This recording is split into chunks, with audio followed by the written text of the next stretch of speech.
Welcome to the slop farm. Enjoy the video. You have Ga4 property access and editor rights, so start by opening Reports and then Library or Explore to begin building. First, choose whether you need an exploration for custom analysis or a curated report for recurring use. This decision shapes metrics and dimensions.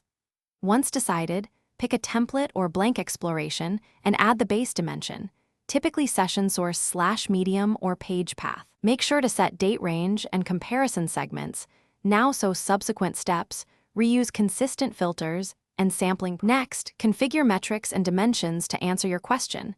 Add users, sessions, conversions, and any revenue metrics if needed. Then apply dimensions as breakouts, for example page path and event name, and create segments to compare cohorts.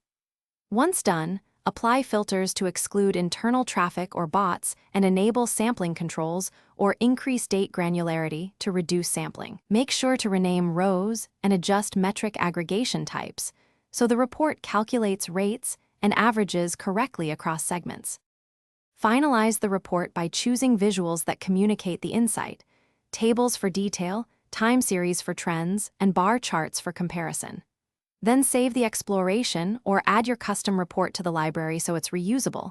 Set access and schedule an export or share a PDF link if stakeholders need it.